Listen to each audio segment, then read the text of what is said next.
आज जरा म्हटलं स्वतःला जाब विचारावं. आपण आईसाठी काय करतो याचा आढावा घ्यावा. आपण पहाटे उठलोय आणि आई दुपारी, असं कधी घडलंय? आपण पहाटे उठलोय आणि आई दुपारी, असं कधी घडलंय? आपण जेवायच्या आधी आईचं ताट आपण कधी वाढलंय? बरं, तुम्ही घरी येताना विनाकारण आईसाठी कधी काही आणता? बरं, तुम्हीच सांगा, तुमच्या आईचा फेवरेट कलर कोणता? देवा, आईला हवं ते मिळो अशी प्रार्थना कधी केलीये? पाहिलंय का आई शेवटची कधी ऑनलाईन आलीये? तिच्या बर्थडेची पार्टी तिच्या मैत्रिणींना जमवून आपण कधी देतो? तिने घरात केलेला पसारा आपण केव्हा आवरतो? तरीही बाळाला काही बोललं तर तिचं मन येतं भरून. आपण मात्र बोलताना विनाकारण शिव्या आईवरून.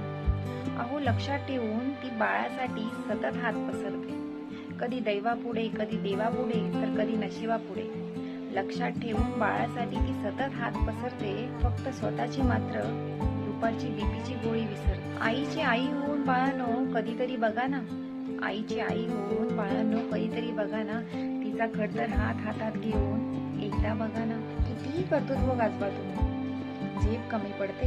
कितीही कर्तृत्व गाजवा तुम्ही, झेप कमी पडते. आईने कडेवर घेतल्यावरच आपली उंची वाढते. उगाच कशाला अध्यात्म आणि श्रद्धेच्या गोष्टी आणता? उगाच कशाला अध्यात्म आणि श्रद्धेच्या गोष्टी आणता? आईच्या पोटी जन्माला येता आणि देव कुठे म्हणता?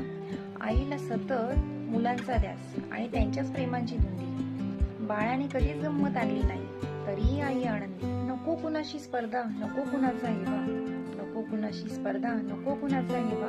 जग जिंकायचं असेल ना मित्रांनो, तर आईच्या पायावर डोकं ठेवा, तर आईच्या पायावर